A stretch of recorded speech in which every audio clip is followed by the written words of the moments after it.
Good morning to all the distinguished guests, members of the extended staff of Faculty of Medicine, new entrants students and dear parents. We are about to begin the new entrants welcome ceremony of Faculty of Medicine, University of Peradeniya. The ceremony will officially begin with the academic procession entering to the auditorium. Ladies and gentlemen, please rise when the ceremonial procession enters the hall.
Thank you. You may take your seats. Wishing you all a very good morning. A very warm welcome to the new entrance welcome ceremony of 2022-2023 batch of Faculty of Medicine, University of Peradeniya. This momentous occasion marks the inauguration of 64th batch to the Faculty of Medicine, University of Peradeniya. Today, we are gathered to rejoice the beginning of new chapter of your lives. Our heartfelt greetings to all the new entrance students who have set their sails on this remarkable voyage of higher education.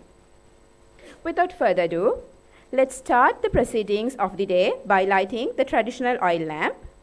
To light the oil lamp on this prestigious occasion, I most humbly invite our chief guest and the inaugural lecturer, Professor J.S. Edirisinghe, Vice Chancellor, University of Peradeniya, Professor M.D. Lamavansa, the Deputy Vice Chancellor, University of Peradeniya, Professor Terence Madhujit, Dean, Faculty of Medicine, Professor Vasanthi Pinto, representing the Deans of the faculties at University of Peradeniya, Professor Sarath S. Korituwakku, Dean, Faculty of Agriculture, Proctor, University of Peradeniya, Professor Ruwan Jayasinghe, Deputy Proctor, Faculty of Medicine, Mr. M.C. Gihan, Acting Registrar, University of Peradeniya, Mr. E.M. G.M.B. Ekanayaka, Bursa, University of Peradeniya, Mr. A.M. N.B. Arampath, Chairperson, Student Affairs Committee, Faculty of Medicine, Professor Uday Ralpanawa, Director, Student Support Service and Welfare Systems,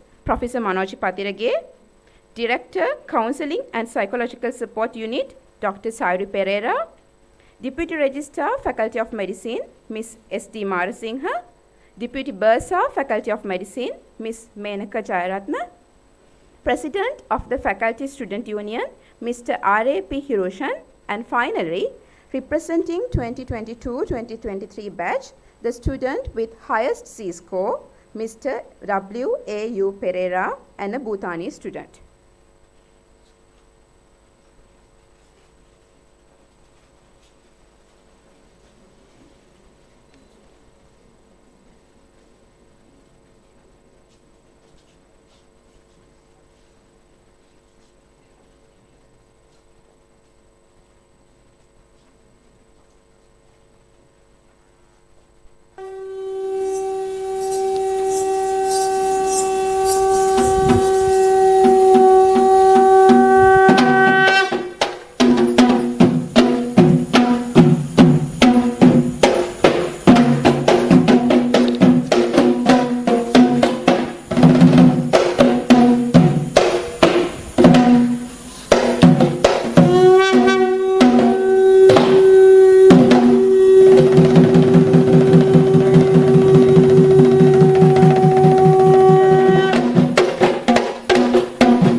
Please remain standing for the University Anthem.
Thank you again. It is now time to unveil the essence of our renowned Faculty of Medicine through a captivating video.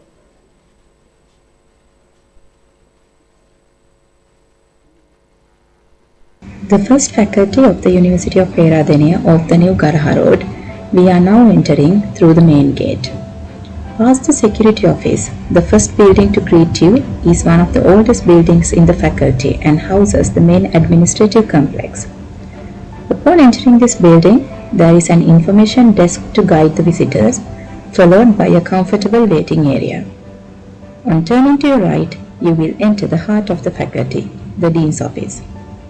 Moving on to the academic departments, the four-storied building right next to the administrative complex houses all three preclinical departments. The ground floor consists of a large open area, affectionately referred to as the beach area, and the spacious dissection rooms of the Department of Anatomy. The Museum of Anatomy displays a wealth of knowledge in a friendly and open environment. One floor up is the Department of Physiology. This is home to several laboratories and skills labs, providing research facilities, teaching, as well as service functions. The top floor is home to the Department of Biochemistry. The well-equipped research lab again provides ample research and teaching opportunity in addition to the service function.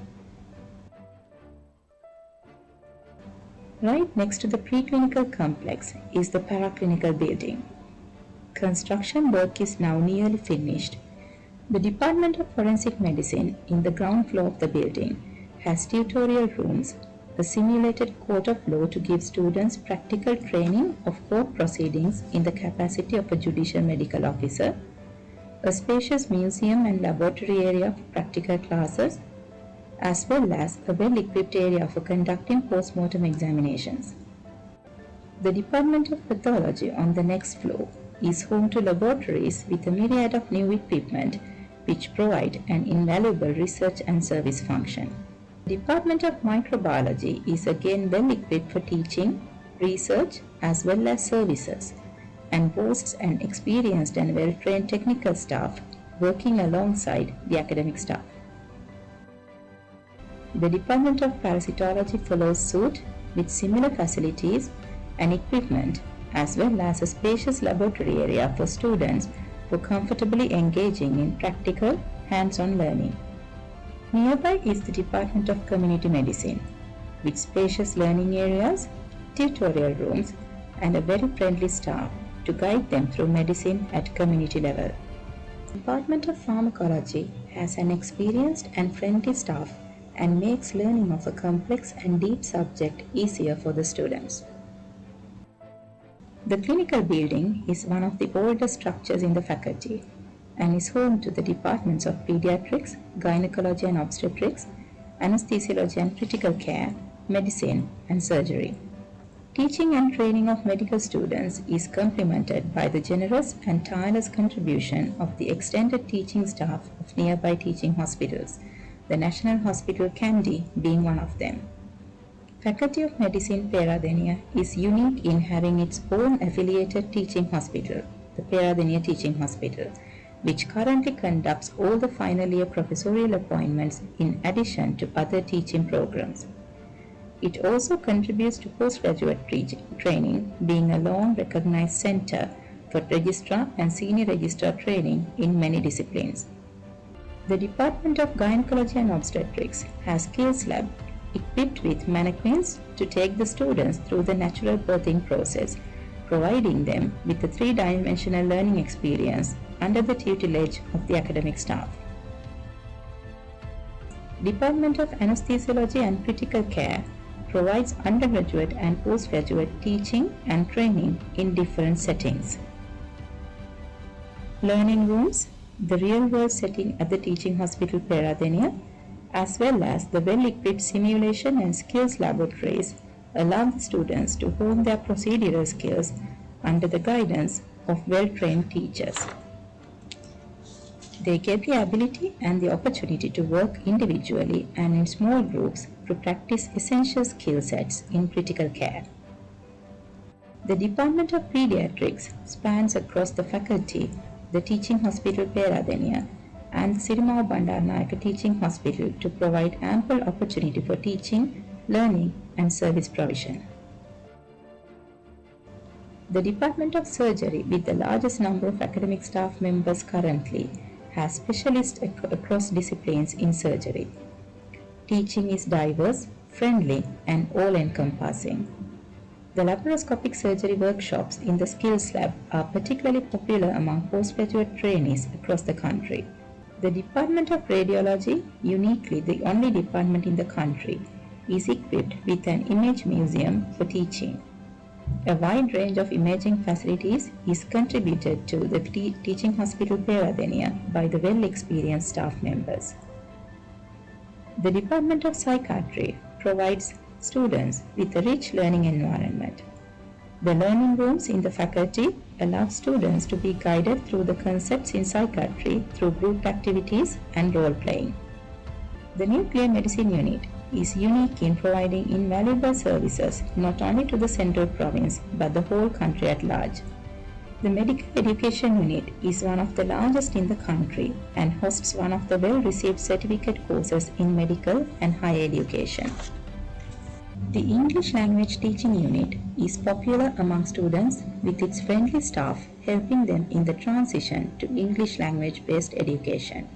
The e-library with ample digital equipment is widely used by students, particularly with the transition to digital learning. The Medical Library of the Faculty of Medicine is one of the best-stocked medical libraries in the country. With an updated reference and lending section, The library assists the students through their long learning journey. The faculty has numerous study areas for students, both indoors and outdoors open areas like the popular pillared area. The outdoor calming environment including the Nelumpokuna, Magul Madur and the summit add to the aesthetic value of the faculty. Creative student activities are encouraged. Facilities for recreational activities are available in the open student areas in the student canteen premises.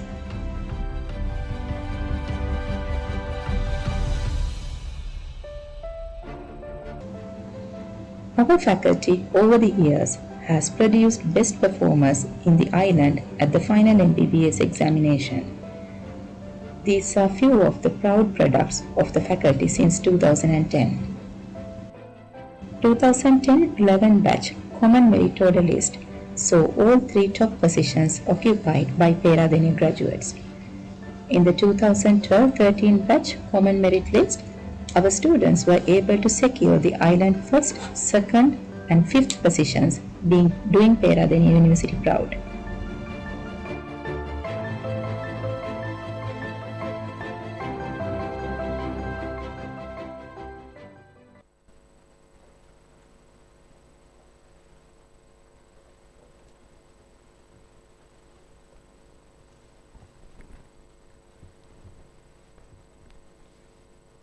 May I now cordially invite Professor Vasanthi Pinto, the Dean of the Faculty of Medicine, to officially welcome the gathering.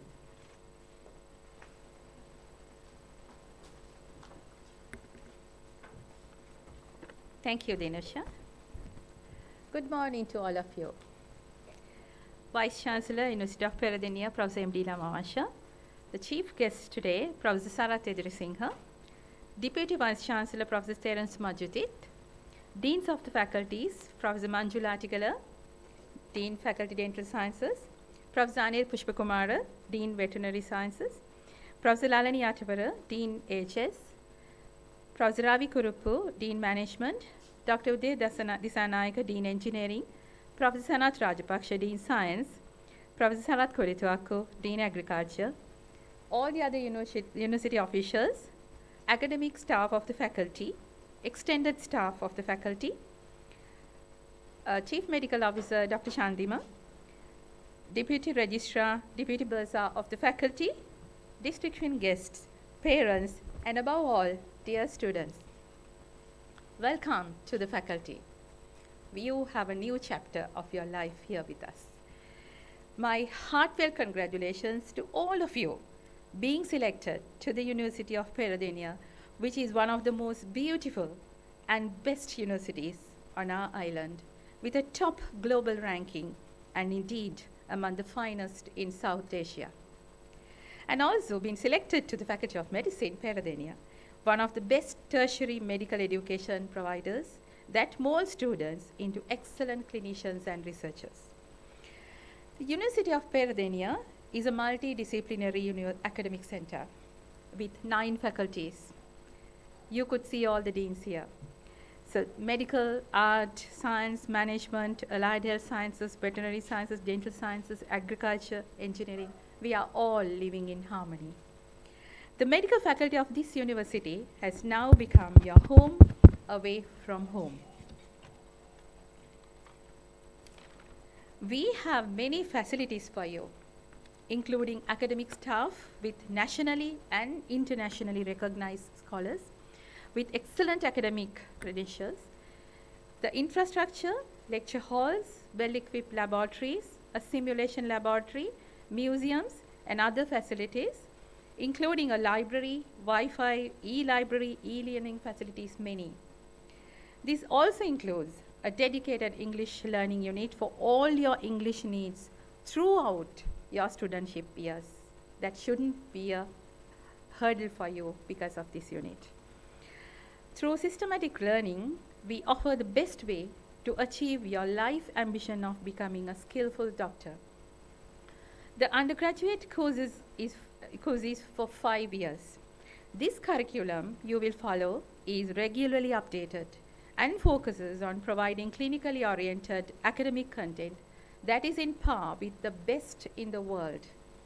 It is based on a modular curriculum that is designed to teach basic and applied medical sciences blended with a comprehensive clinical program. At present, the faculty comprise of 18 academic departments. The clinical training is conducted at the teaching hospitals Peradeniya, National Hospital Kandy, and Sirimao Bandaranaike Specialized Children's Hospital, with support from other nearby major hospitals from Gampala and Navalapitiya. We encourage extracurricular activities that comprise many sports, debating competitions, and quizzes that you can be involved to your maximum. I must mention that our students participate in rich extracurricular facilities in our faculty and have excelled in their respective activities and won national and international awards. These include debating competitions, swimming, chess, tennis, carom, etc., etc. Also, there are many societies that you could join according to your interest and enjoy pursuing your interests and hobbies. The cultural activities and exposure to vibrant social life within our faculty and beyond your boundaries with the community of all the other 9 faculties is something you should never miss. Furthermore, thematically, according to the calendar month, we give attention to national events. In April, we celebrate Urdu in our own way with traditional activities, have the most elegant Vesak lantern in the town, agreed to by everybody in the May. And during Christmas time, we conduct splendid carol service and emphasize Thai Pongal, Muslim festivals, all these things. Empathy and compassion are qualities we cherish, and we try to foster these in our relationship with the students, staff, and then with our patients too. We have made every effort possible to make our faculty student-centric, give pride of place to all activities that are associated with students, and have many programs to support students. We strictly adhere to a zero ragging policy in our faculty and are in constant vigilance over your well-being and welfare within our faculty.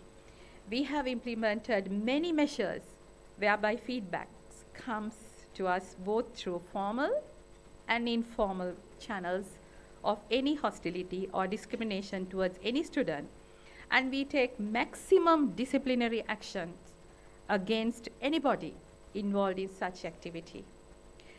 I am happy to say that we are a well-behaved faculty with a positive attitude towards the maximum safety of students, and all precautions and safeguards have been implemented to look after you very well. Furthermore, you will be assigned to student counselors and academic mentors, and they will take a personal interest in you and liaise with you regularly to help you to cope with academic challenges and other personal issues you might encounter. Those with financial difficulties can apply for the many scholarships of the faculty which we offer. The details will be known to you in time. Having a productive rapport with your academic mentors without distancing yourself is very, very important. We believe in being sensitive to student needs and having a listening ear that helps us to be continually committed and fully dedicated to your progress. We strongly advise to use the academic input received from our faculty and all the amenities we offer to achieve the maximum and have a productive period as a student. The journey you begin today is progressively transformative, and you will be experiencing your horizons, broadening your horizon, your knowledge expanding, and your personality developing and maturing while learning to be a responsible student with professional attributes, later to be an excellent doctor. You will meet students who will become closer, and not only to be medical colleagues of yours today, but also in time to come, as the time passes, they will later become your lifelong friends. Although you possess the ability to realize your full potential and your future looks bright at this stage, much depends on how well you utilize the opportunity that comes on your way. I didn't have a time to formally welcome the foreign students, the Bhutanese students. Welcome to the faculty. You all came a little early, but welcome to the faculty. So in closing this, let me wish you all the very best as you enter this faculty and achieve your desired academic goals during your period with us. And to the parents, as I just mentioned you, we will be talking to you all when the time comes today, individually in both halls, and all your questions can be answered at that time. Until then, students, well done. Congratulations for coming here, and we warmly welcome you to the family of the Faculty of Medicine, University of Peradeniya. All the best.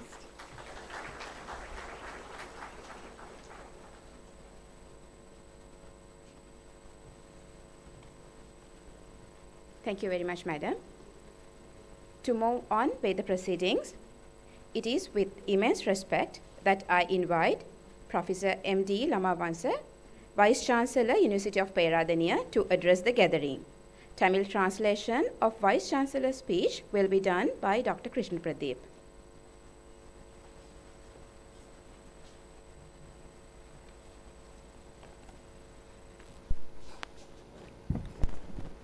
A very good day to all of you. Dear students, congratulations for your achievement. We are very happy as the university administrators and teachers to see a new group of students coming. And also we would love to see you leaving us exactly in 5 years' time and achieving great colors and enjoying the university life to the full. To tell you how you should enjoy your university life while studying and maximizing the opportunities available, we have one of the eminent scholars, a former teacher of the University of Peradeniya, the Faculty of Medicine, honest, a man who adhere to ethical conduct, and a highly respected teacher of all times, Professor Sarath Edirisinghe with us. Sir, thank you very much for agreeing to spend your time with these young students who are like your grandchildren. Professor Vasanthi Pinto mentioned in brief what is all about the Faculty of Medicine and what you are expected to do and what is in offer. And you saw in your video earlier and the facilities that are provided to Faculty of Medicine students. And I happened to pass through most of these facilities yesterday, and unmatchable. And I'm very happy that unlike 20-25 years ago, the facilities that you have here in the faculty is enormous and give a very good ambience for you to pursue your studies. And we have got Deputy Vice Chancellor here, and with him looking to the welfare to the most of our abilities is the Director Welfare, Professor Manoji Patirage, and you will meet them regularly. And the deans are here representing the other faculties, and they love to see the students and not only coming to their faculties but to the other faculties as well. You have a highly talented and a committed academic staff and unmatchable. And I was listening to one of the vice chancellors from another university who recently told me, Professor Lamavansa, overall you have got one of the best lot of academic that you can think of. And you will have an opportunity to interact with them. During the first couple of weeks, you might find it a bit inhibited and reluctant to mix with them. But they are a group of another human being. Some of them have children like you who are studying in universities. And sometimes your other stakeholders might say, don't mix that much with these teachers. There are different breed of animals. But teachers are there to interact with you. If they don't interact with you, what else or who else will be there for them to interact with? And their experience 30, 40 years, and there are young ones and also more experience and older groups. And you can learn something from all of them. And that is how you build, dear students, your life from today onwards. We have members of the extended staff, those consultants working in the nearby hospitals, and also we have got your parents and the families here, and also several well-wishers, and also those parents who have actually worked with us as young consultants in the past. I congratulate those parents and also thank all those who are here, distinguished guests, for attending these very important occasions in their lives as much as in our lives as the university administrators and academics. University is full of opportunities, and before I forget that, studies is one component. I know Professor Edirisinghe is going to elaborate on this aspect, but being physically fit is more important than you concentrating on your studies only. And if you spend at least about 30 minutes a day to maintain your physical strength and stamina, and every one of you can do better than what you do without exercising and engaging in physical activities. Therefore, මම දෙමව්පියන්ගෙනුත් ඉල්ලන්නේ මෙම දරුවන්ට තමන්ගේ අධ්‍යාපන කටයුතු කරගෙන යන ගමන තමන්ගේ ශාරීරික සෞඛ්‍ය යහපත් විදියට තියාගන්න අඩු ගානේ දවසකට පැය භාගයක් විතර ඒ වගේ ශරීරය මහන්සි වෙලා කරන දෙයක් කරන්නට කියලා. විශ්වවිද්‍යාලේ ඒ වගේ අවස්ථා ඕන තරම් තියෙනවා. එළියට ඇවිදලා දැන් ඔබ දෙමව්පිය ගොඩක් වාහන නතර කරලා තිබුණා එහා පැත්තේ. ඒ පැත්තේ පේනවා මොනතරම් විදියට මේ ළමයින්ට අවස්ථා තියෙනවද කියලා තමන්ගේ කායික සෞඛ්‍ය හොඳට පවත්වාගෙන යන්න අවස්ථා සලසලා ගන්න. And also, dear students, and there are other opportunities like Professor Vasanthi Pinto mentioned. And this is a heaven for arts and culture. You have got different groups of students. You have Bhutanese, and we have students coming from all over the country, and all ethnic groups, all socio-economic groups, and all religious groups represented here in this university.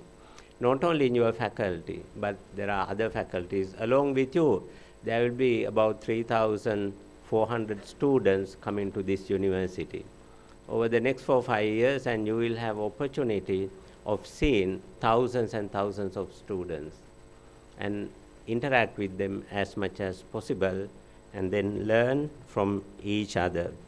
And those graduates eventually who will take leaderships in this country and beyond will be very useful for your work later on, and whatever the path that you decide to pursue.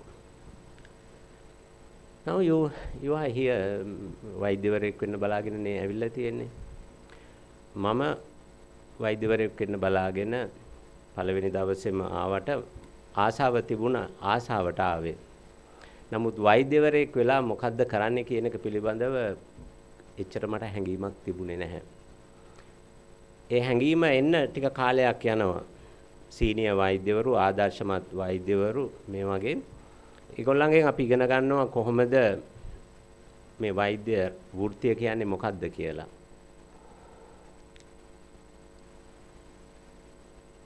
නමුත් සමහර විට අපි ටිකක් පරක්කු වෙනවා ඒක ඉගෙන ගන්න. සමහර කට්ටිය බොහොම ඉක්මනට ඉගෙන ගන්නවා ඒක. මොකද්ද වෛද්‍යවරයෙක්ගෙන් බලාපොරොත්තු වෙන්නේ කියලා. ඉතින් මම ඔබ සැමටම ආරාධනය කරනවා ඉක්මනටම ඉගෙන ගන්න කියලා. වෛද්‍යවරයෙක්ගෙන් මොකද්ද බලාපොරොත්තු වෙන්නේ කියලා, වෛද්‍ය උපාධිය ලබා ගන්න එක විතරක්ද තියෙන්නේ කියලා. මම උදාහරණයකට කියන්නම්. මම මේක කලිනුත් කියලා තියෙනවා වෙන ෆෝරම් එකකදී. පිළිමතලාවෙන් එහා පැත්තේ පවුලක් ඉන්නවා. තාත්තා ලේබර් කෙනෙක්. එයාට හැමදාම වැඩ නැහැ. ළමයි 3 දෙනෙක් ඉන්නවා. එක්කෙනෙක් ඉස්කෝලේ යනවා අවුරුදු 6යි.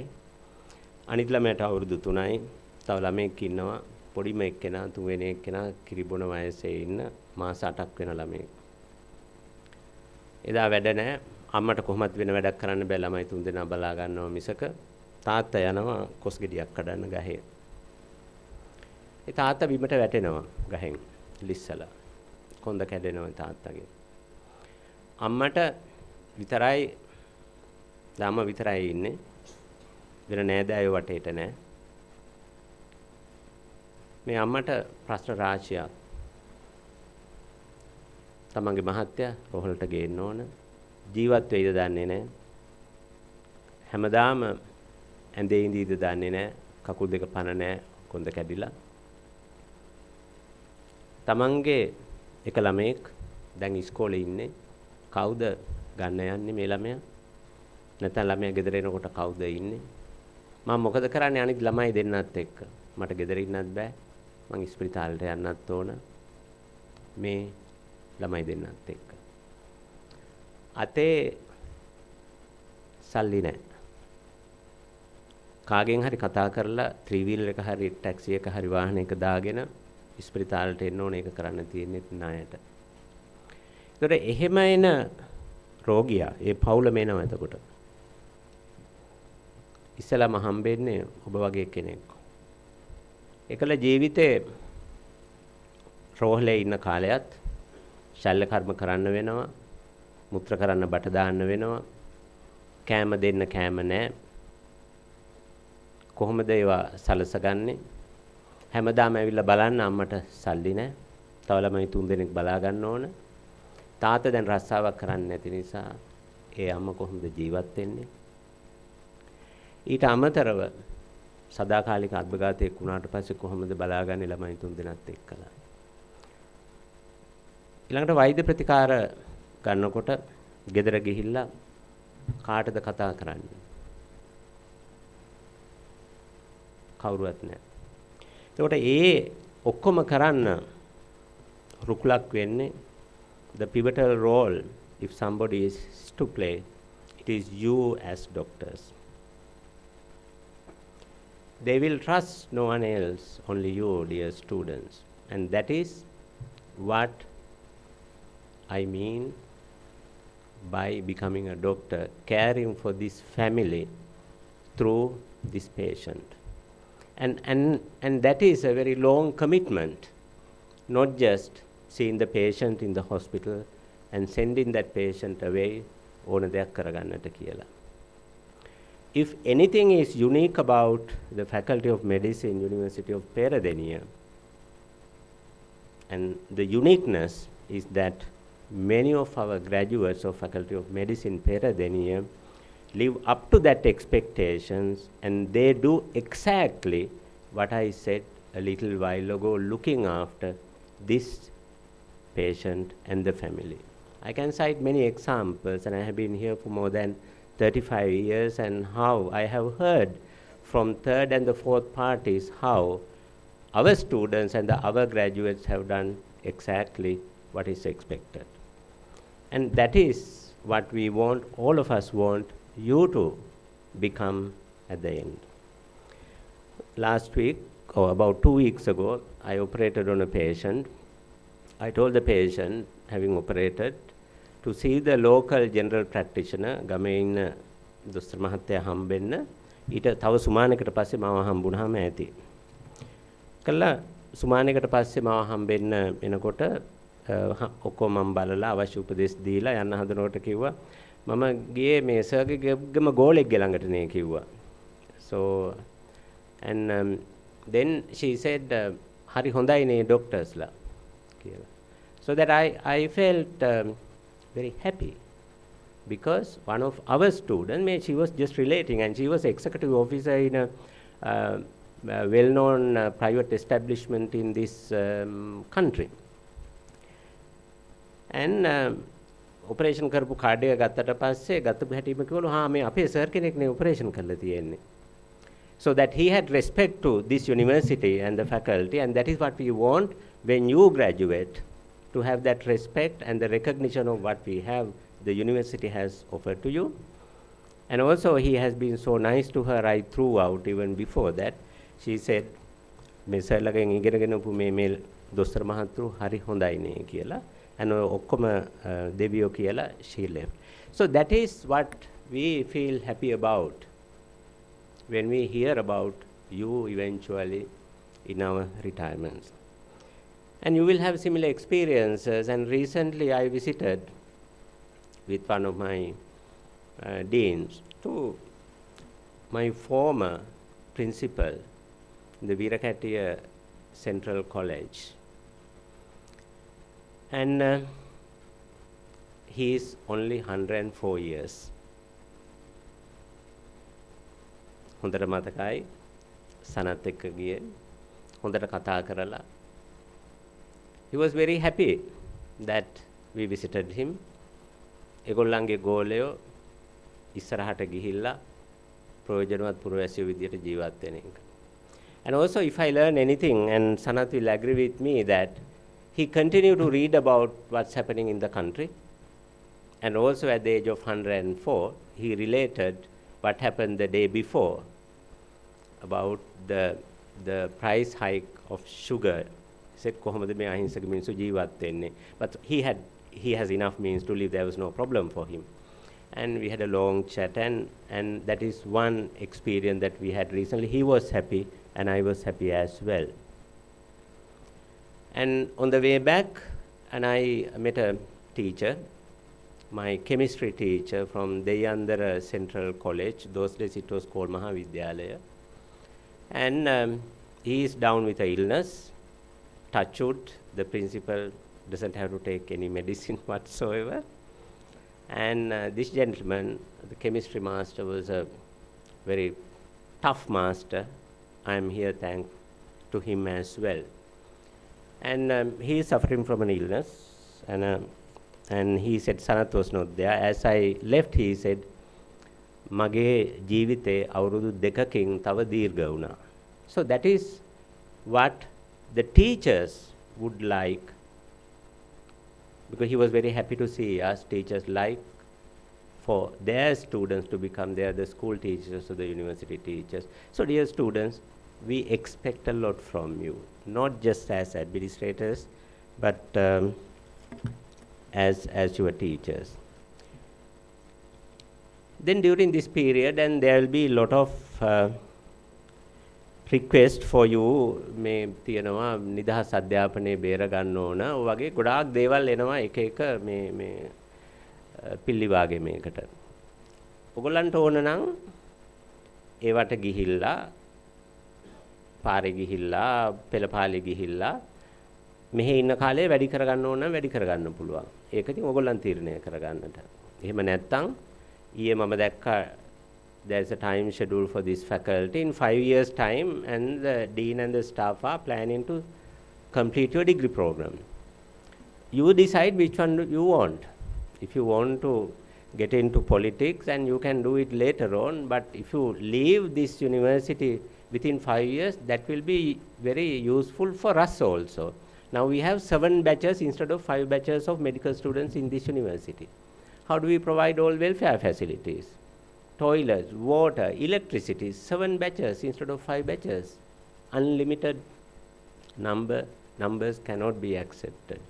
So you decide that. And also coming to free education, of course this is not a free education, but I'll use this as an opportunity for you to be broad-minded and try to understand the aspects sometimes that you do not try to understand. ඔය නිදහස් අධ්‍යාපනය ගැන කතා කරන මම හිතන්නේ 100%ක්වත් කියවලා තියනවාද කියලා. නිදහස් අධ්‍යාපන ප්‍රතිපත්තිය ලංකාවට අඳුන්වලා දෙන්නකොට තිබිච්ච සංවාදවල ගැඹුරු අර්ථය. And I'm just telling you that at that time and the discussion was to give free education because the talent to be recognized only up to grade 5. But there was a social needs, and we came up that generations to the universities and social upliftment. Thanks to that, we should appreciate. But the argument, one of the arguments put forward at that time to give free education to complete the university education was අපිට දැන් සල්ලි තියෙනවනේ. That was one of the politicians' arguments. සල්ලි තියෙන නිසා අපි ඔක්කොටම දෙමු. That's fine. And also there were some elections coming up as well. So there were multiple reasons. එතකොට එදා free education දෙනකොට කවුරුත් කිව්වේ නැහැ සල්ලි තියෙන මිනිස්සුන්ට ඉගෙන ගන්න අවස්ථාවක් හදලා දෙන්න ඕන නැහැ කියලා. But those who need free education, there is nothing known as free. Somebody has to pay for that. And that comes from my pocket and the other pockets to educate. And also imagine this situation, students, and I'm taking this as an example for you to think broadly. You can agree or disagree, that is up to you. දැන් ඔයාලගේ මෙතන ඉන්නවා හැම background එකටම අයිති උදවිය. ගොඩාක් වැඩ කරගන්න පුළුවන් කට්ටිය ඉන්නවා, බැරි කට්ටිය ඉන්නවා. ඉතින් අපි යුනිවර්සිටි එකේ රුපියල් 60ට කෑම එක ඒ දෙගොල්ලන්ටම දෙන්නට ඕන. ඒ 60ට දෙන්නේත් අපි සබ්සිඩයිස් කරලා. When we talk to the student, they say, yes, that is what we want, subsidized to everybody. But why should we give a subsidized packet of meals to a person who can spend a lot compared to one of the poorest of the poor coming from periphery? So these are the real problems that we have. But the students say, ලාභයට හැම කෙනාටම දෙන්න ඕන. If we can have a mechanism to give only to those students some concession, they will be better nutritionally and otherwise. And one or two other points, and before I wind up, she mentioned about Namakavada and all that. That is about adhering to country's law. නීතියක් තියෙනවා නවකවදේ කරෝතින් ගන්න කෙනත් වැරදි දෙන එක්කෙනත් වැරදි. එතකොට කරන්න ඕන නම් නවකවදේ දෙන්න අහු වුණොත් දැනට අපේ ඉන්නවා මෙහි විශ්වවිද්‍යාලෙම ළමයි 36 දෙනෙක් පන්ති තහනම් කරලා තමයි මේ විශ්වවිද්‍යාලෙ ගෙනියන්න වෙලා තියෙන්නේ. ඒ වගේ වයලන් වැඩවලට සහභාගී වෙච්ච උදවිය. ඔප්පු කරපු උදවිය. එතකොට එහෙම වෙන්න ඕන නම් ඔයගොල්ලන්ටත් ඒක වෙන්න අවසර තියෙනවා. එතකොට දෙමව්පියත් එක්ක ඒක බේර ගන්න. මට විශ්වවිද්‍යාලේ දැන් ඉන්න ඕන නෑ. අවුරුද්දක් දෙකක් විතර ගෙදර ඉන්න ඕන. ඒක නිසා මම පන්ති තහනම් කරගෙන ගෙදර ඉන්නම් කියලා. හැබැයි නවක වදේට හිරෙත් යනවා. වයිම්බ යුනිවර්සිටි එකේ මාස 8ක් විතර හිටියා. රිමාන්ඩ් කස්ටඩි එකේ නවක වදේ දීලා. And also for a medical doctor, that is not acceptable. Because you become cruel and you incite violence on the others. So that we don't tolerate if we find out somebody and we have sympathy towards the victims. සමහරලාට ශිෂ්‍ය නායකයෝයි අනිත් කට්ටියයි පෙනී හිටින්නේ අර rack කරපු කට්ටිය වෙනුවෙන් අගතියටපත් වෙච්ච දෙමව්පියෝ හෝ ළමයි වෙනුවෙන් නෙමෙයි. ඒක හරියට මම කියන්නේ හැමතිස්සෙම විත්තියේ නීතිඥයෝ කියලා ඒගොල්ලන්. And only for the defense they appear. So be careful. Not only that, දෙමව්පියනේ මේ විශ්වවිද්‍යාලයට සම්බන්ධ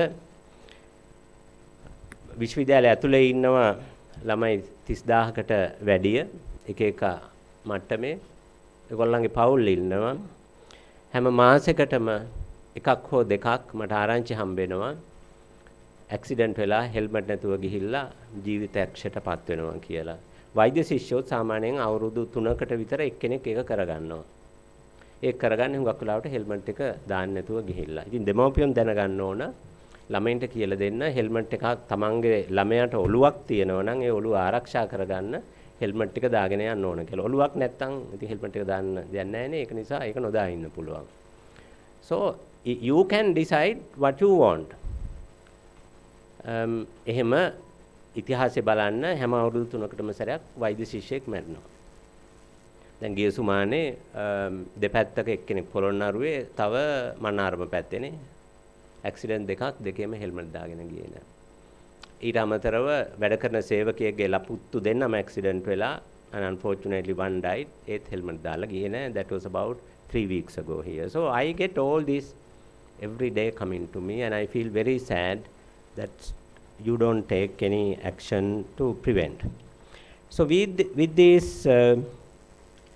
few comments. While congratulating you once again for your achievements so far, all of you have equal opportunities in this university to do the best. You may come from this background, that background, and from Kandy or outside. All of you have the same teachers, same lecture halls, same lectures, same tutorial, same exam papers, and it is only your brain and commitment. And I wish you the very best, dear students. Thank you very much.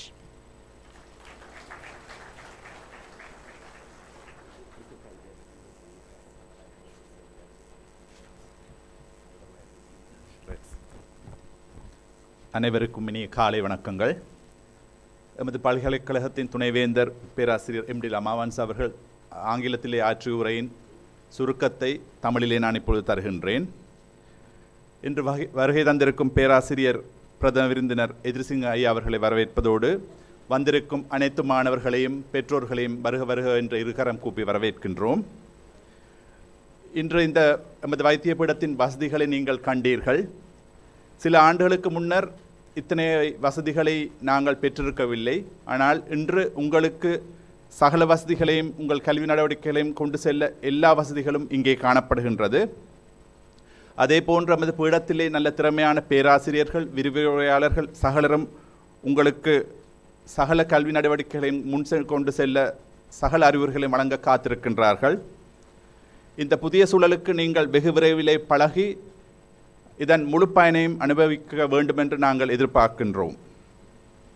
மேலும் உங்கள் நேரத்தை கல்விக்கு மட்டுமல்ல, இந்த பல்கலைக்கழகத்திலே உள்ள அனைத்து விளையாட்டு வசதிகள், உடற்பயிற்சி வசதிகள் மற்றும் சகல கலை கலாச்சார நிகழ்ச்சிகள், சங்கங்கள் இவற்றின் பயனையும் நீங்கள் அனுபவிக்குமாறு கேட்டுக்கொள்கின்றோம்.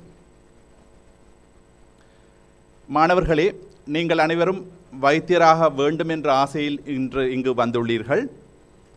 ஆனால் ஒரு வைத்தியராக நீங்கள் என்ன செய்ய போகின்றீர்கள் என்பதை அறிந்து கொள்ள உங்களுக்கு சில காலம் எடுக்கும். அதை விரைவாக கற்றுக்கொள்ளுங்கள். ஒரு மனிதாபிமானம் மிகுந்த, கருணை மிகுந்த நல்ல வைத்தியராக நீங்கள் உருவாக வேண்டும்.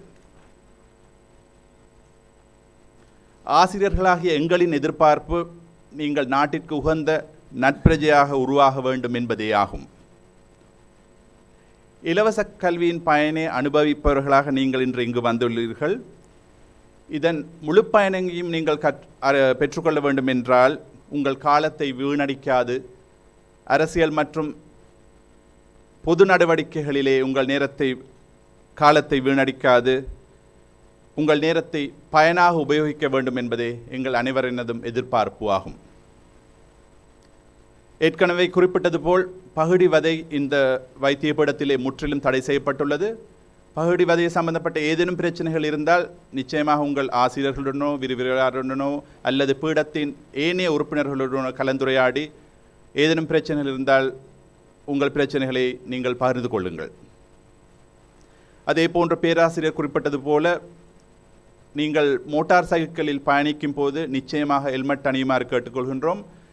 வருடம் தோன்றும் பல மாணவர்கள் ஹெல்மெட் அணியாமல் விபத்திற்கு உள்ளாகி தங்களது உயிரை தியாகம் செய்து கொண்டவர்களாக காணப்படுகின்றார்கள். கட்டாயம் அதையும் நீங்கள் ஞாபகத்தில் வைத்துக் கொள்ள வேண்டும். ஆகவே எமது துணைவேந்தர் குறிப்பிட்ட சகல விடயங்களையும் நான் சுருக்கமாக உங்களுக்கு விளங்கப்படுத்தி உள்ளேன். ஆகவே இவற்றை நினைவில் வைத்துக்கொண்டு உங்கள் கல்வி நடவடிக்கைகளில் வெற்றிகரமாக முடிக்குமாறு கேட்டுக்கொண்டு விடைபெறுகின்றேன். நன்றி, வணக்கம்.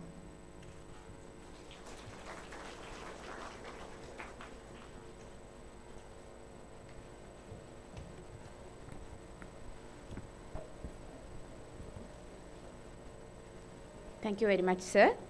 Those words of wisdom will shared here will resonate deeply with our students. And also a special thank you to Dr. Krishna Pradeep for Tamil translation. Delving into the next phase of our proceeding, hereby I invite Professor Vasanthi Pinto, Dean, Faculty of Medicine, to introduce our esteemed chief guest and the inaugural lecturer of the new entrance welcome ceremony, Professor J.S. Edrisinghe, to the gathering.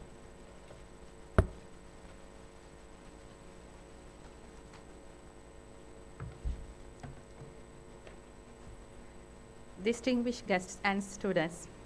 With great privilege and pleasure, I introduce our chief guest today, Professor J.S. Edirisinghe, who will be delivering the inaugural lecture to the new entrance students 22-23. We have specially selected Professor Edirisinghe because of his vast contribution to this faculty, and he will be an inspiring role model for you students to emulate. And he remains a very humble, polite, and pleasant personality with a great sense of humor. Aside from his outstanding achievements, he is always willing to give a helping hand to the faculty and colleagues. Let me thank Professor Edirisinghe for very much indeed for accepting our invitation, and I hope I will be able to give a comprehensive glimpse of your excellent profile, which has brought honor to us and to the country. He graduated from then the new medical school at Peradeniya in 1968. He completed his internship and later on as well at General Hospital Ratnapura before joining the academic staff of the Faculty of Medicine, University of Peradeniya in 1972. He took over the Department of Medical Parasitology, which did not have a single academic staff member at that time, and managed the department single-handedly for 2 years until new staff was recruited in 1974. He was committed to pursuing his postgraduate training studies at London School of Hygiene and Tropical Medicine, University of London, and he was awarded the master's degree with distinction pass. He subsequently received the doctoral degree in 1981. His major research was on malaria, which is of much value to Sri Lanka and South Asian countries of the tropics. Many articles of this subject were published in prestigious international journals. His other research area was protein malnutrition.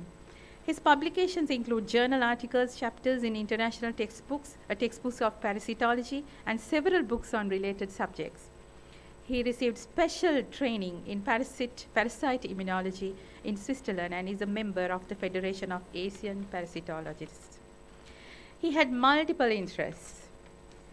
And another field he has dedicated his life to is medical education and education technology. He received training in medical education or the curriculum development from well-known centers such as University of Southern California, New Mexico, Indiana, Singapore, Malaysia, and Thailand. He is the founder and the director of the Health Emergency Disaster Management, which we call HEDMAC. During his tenure as a director of the HEDMAC, a large number of personnel were trained as members of the first contact team and trained in proper transport of injured patients. The WHO felicitated him with a medal for this work in 2015. He is multi-talented, and apart from his major academic interests, he is well known as an amateur historian and has published articles on diverse historical topics in English newspapers in Sri Lanka. 20 of his publications were compiled as a book titled A Ballad to Traitor, and was published in 2020.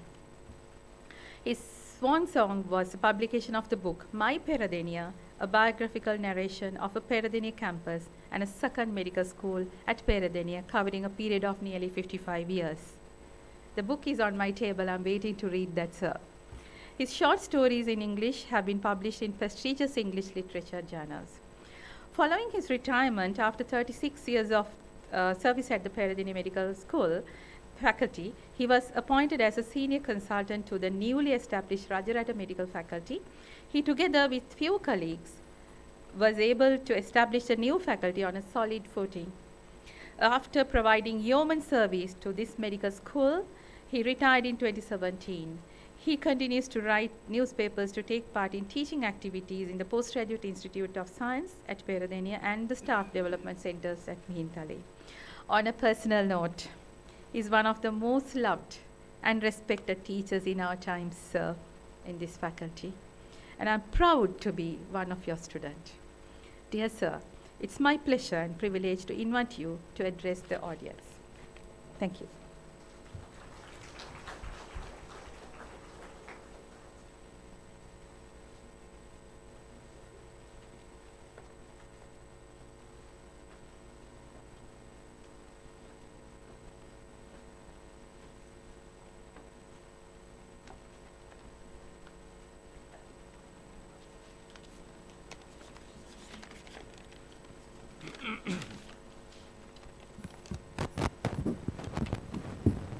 the Vice Chancellor, Professor Lamavansa, Dean, Medicine, Professor Vasanthi Pinto, members of the academic staff, and members of the administrative staff, parents, and dear new entrants. Madam Dean, first of all, let me thank you for that personal note. I am highly thrilled because the way you introduced me, and also there are several other reasons why I should be thrilled at this very moment. Now, quite unintentionally, you also took me back to nearly 62 years when I sat here on the in the second row for my first physiology lecture. At that time, we sat according to alphabetical order, and we never had induction ceremonies or ceremonies like this. We came to the campus on a Thursday, and we were given halls of residence, and in fact, I received a letter from the administration and with a long list of things which I have to bring to be in the university residences, and that included a lot of warm clothing and as well as raincoats and things like that. So we were established in the halls of residence before coming to the faculty. Then the next day, on the Friday, we were allocated James Peary's hall. That was temporarily, and the girls were accommodated at Sangamita Hall. And those days, we wore the full suit, white suit with a tie, and the coat or the jacket was not a lab coat or the doctor's coats, just a part of the full suit. And from James Peary's and from Sangamita, every morning we walked on either side of the Galha Road to the faculty, and we were registered on Friday, and we had to start the work on our academic work started on the following Monday.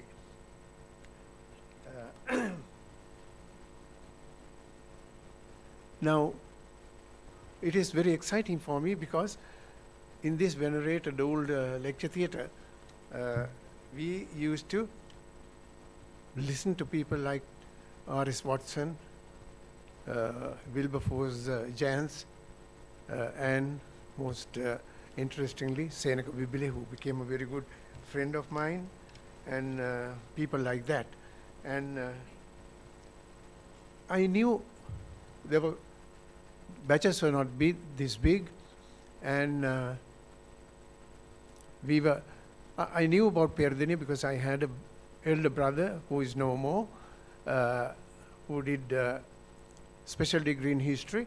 So I knew about Peradeniya, but most of us knew what Peradeniya was famous for. People knew that there was the university campus and the botanical gardens. It was called Royal Botanical Gardens. The name Royal Botanical Gardens doesn't mean that it has something to do with the British royal family, because the British were the one who started the gardens here. Because all this land, including the land on where the medical faculty is, belonged to the Gampal and the Kandyan kings. In fact, I have written extensively on this, and I wrote a very long article on the history of this place on the occasion of your Golden Jubilee, which was published in the Sunday Times. How many of you are aware that this was an area which was consecrated by the kings and the ministers and people of and the administrators of the Kandyan kingdom? Now, the British, after they conquered the whole country, that is after the Kandyan kingdom fell in 1815, started building up various things, and in 1820s they started the first horse racing track in the Galle Face, and almost immediately they started on the horse racing track of Peradeniya. And how many of you are aware that the second very active horse racing track was just a few meters from where you are sitting today, and it went in front of the old forensic medicine department, going towards Kandy, and then returning to the start behind the present rest house. So that lot of people were unaware of this sort of history, and it's a very very interesting to read about the historicity of the location. Now, I collated some of those things, my experiences here in the Peradeniya faculty, nearly 55 years of work in a book called My Peradeniya, which was published during the COVID time. And it catches all these interesting subjects. And that's a little bit of history to tickle you young minds before we come to the main part. It is generally customary for a lecture like this to extol the virtues of this faculty, the brilliance of your staff, and how great and timely your curriculum. But this morning I beg to sort of differ a little bit and move away from that, because your dean explained exactly how the teaching program is followed in this medical school. When I came here, this was called the second medical school. It was called the second medical school was not because it was rated second to Colombo, but it was an appendage or a branch. In fact, the plans of 1954 says this area where the Sirima Bandaranayake Children's Hospital and the Teaching Hospital of Peradeniya is earmarked for the branch of the Colombo Medical Faculty. So it's not a sort of ad hoc decisions to start a medical school in Peradeniya. It was actually according to the plans they had in 1950s. And in this short discussion or the lecture, I just want to sort of say a few things, not about your curriculum, not about medical education, but about to be happy and contented with your 5-year course, and then how to achieve your educational ambitions fruitfully. Now, you are confronted with a whole lot of first times in your life today. The first time for you is that you are going to live away from your family. There won't be your parents, your brothers, sisters, aunts and uncles sort of to help you and sort of help you guide with the day-to-day life. From hereafter, you are going to live with a diverse group of fellow students, maybe medical students, and they may be coming from various ethnicities, religious backgrounds, and also social backgrounds. This is a very first time for you, and it may be a bit challenging at first, but you must make sure that you have you establish friendships among these, your fellow students, because we did it now. When my batch had a lot of Tamil students, and we were so friendly with them. We used to visit Jaffna, we used to visit Batiklo, Mena, places like that, and their families became our family friends, and we still keep in touch, at least with the surviving batchmates.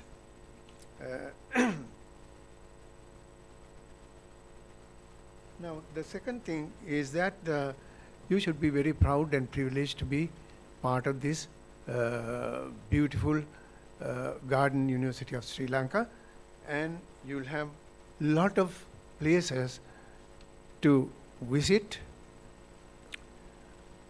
in and around your medical faculty, and I don't want you to have your life confined to the hall of residence and the faculty.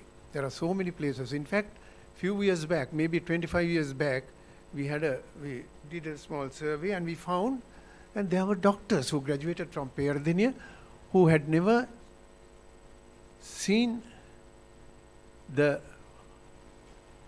Professor Edirveera Saratchandra Memorial Open Air Theatre.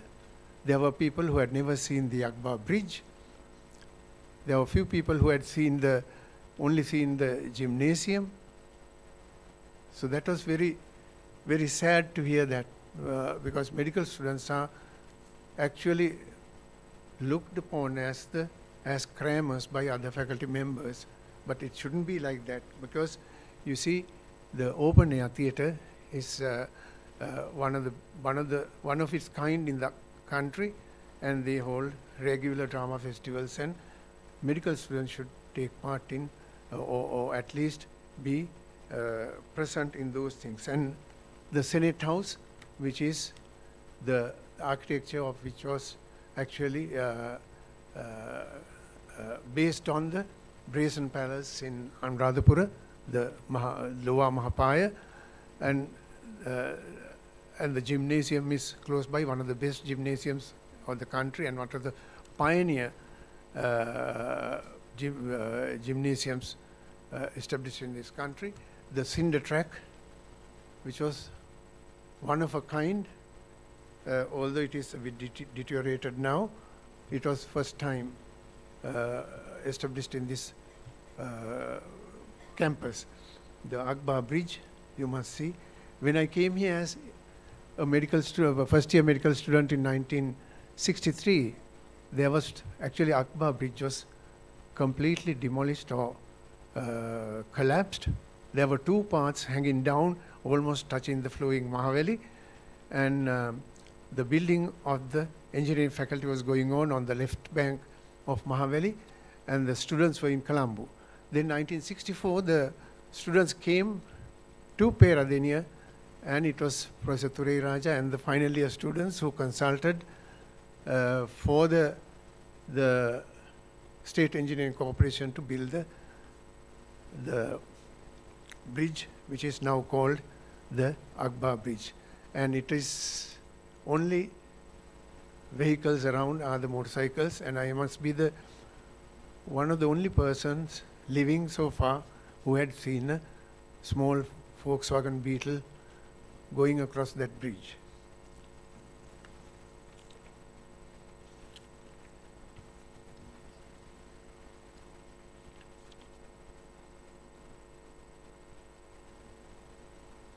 Right. Then there are other places which you could sort of later life talk to your children, your grandchildren, made famous in this beautiful campus. The Kissim Bend. Kissim Bend is very close to the open air theatre, and that's the bend which was on the Galaha Road. On either side there were huge trees which were planted by the British planters at that time, and the place was very shady, and that was the place where people would sneak in a small quick kiss if people wanted. And there was also the Lovers Lane.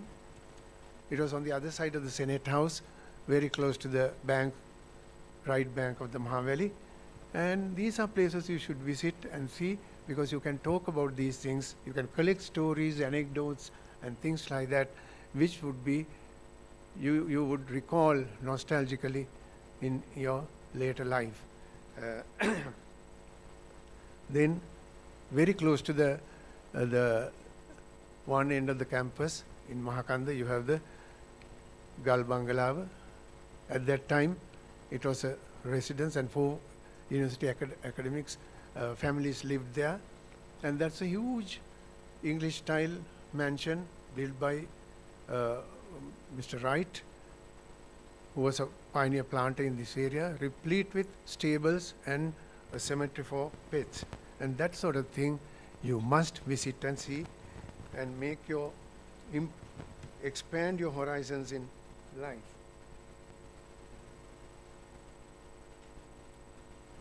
Then there's another first time. The second first time is now you have immense and utmost freedom to mingle with the people of the friends of the opposite sex. Now all this time you are under the hawk-eyed surveillance of your parents and teachers and all that.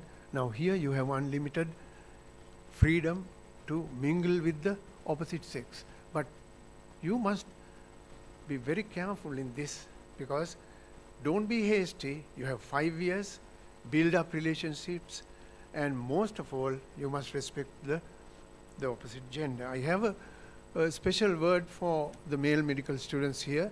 Now you must teach you must treat your counterparts, the female counterparts, with great respect.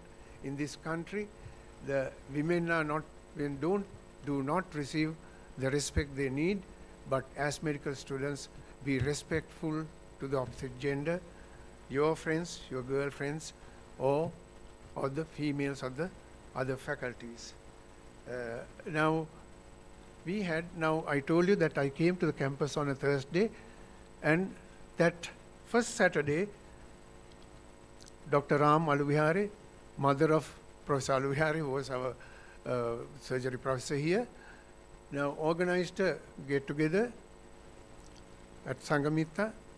You see, the whole campus was closed for 6 months for reorganization. So only the medical students, dental students, and the vet students were in residence. So we had the campus for our own. So in the evening we went to the Sangamita, and we were asked to come in dark trousers and white long-sleeved shirts. And we went in, and the Sangamita hall was beautiful, with manicured flower beds and everything, and the their common room was gaily decorated, and there were tables set for about 10 people to sit in each table. And as we went in, and we sat in one group in a corner, and when Dr. Aluvihare came in, she shouted and said, "Stand up, everyone stand up, mix with the girls. These are your colleagues." So we were mixed with the girls, and we had a lot of fun, and we had a lot of bonhomie around the place, and it was quite late when we returned to the hall. Then next week, actually, Monday, we had a registration, and there was no function like this. Nobody came and told us, nobody welcomed us or anything like that. Near the dean's office, the dean's office was the present consultant's room. The current dean's office was a storeroom, and the boardroom was the library of the part of the library of the medical education unit, and there was no library at that time, no separate library building at that time. So regarding your free access to meeting girls and boys, be careful, be respectful to each other, and don't be hasty. You have 5 years to establish all these relationships. The next first time is that you will be living with different religious groups. There are various religious organizations in this campus, and there are temples, churches, mosques, and all those things. And you should be respectful for all those religions. And also, there are, as a very historical place, there are various types of historical temples around. Very close by, you have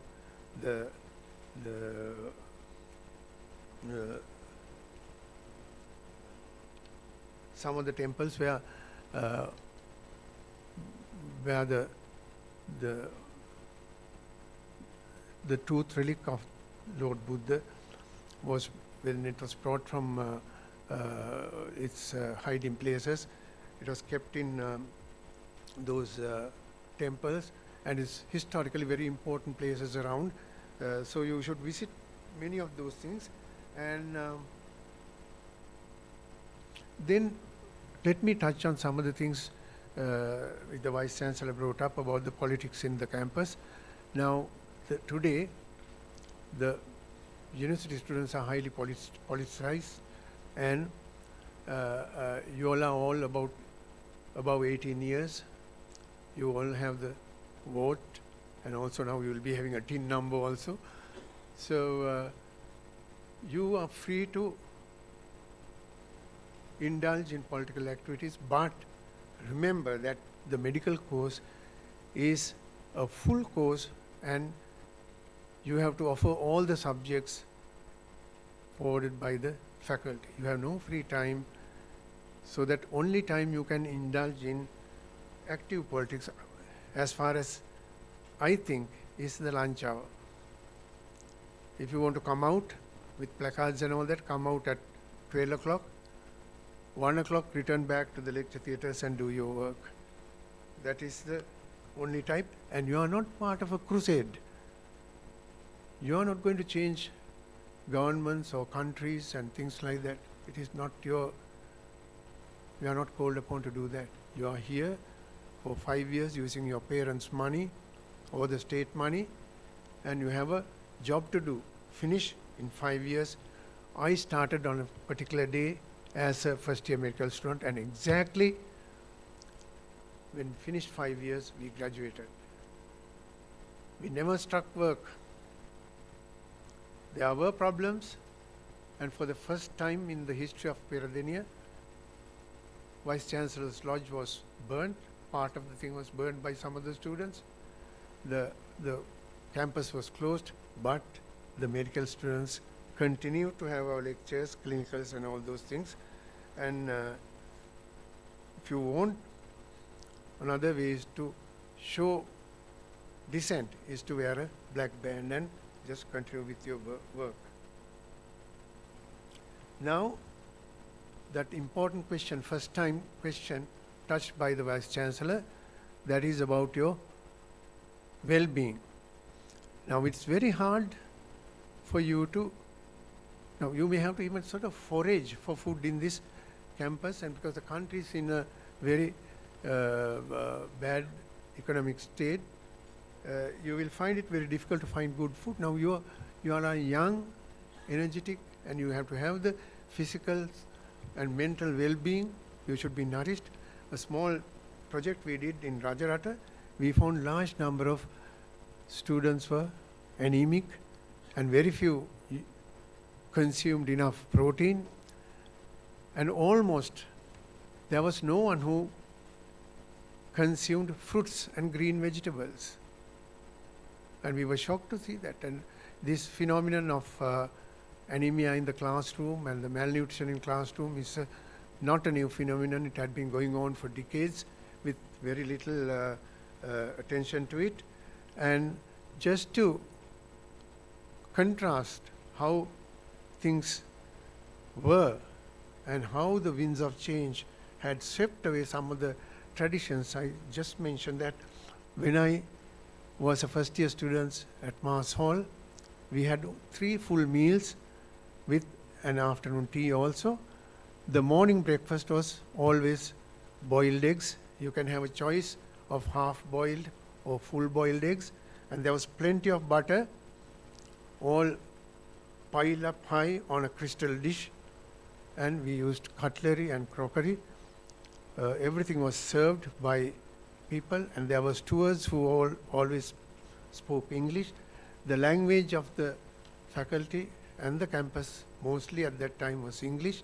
We spoke in English. We came to meals dressed. Then lunch we had with meat, fish and all that, and on Sundays we had yellow rice, all sort of sprinkled with nuts and sultanas and various other things, chicken.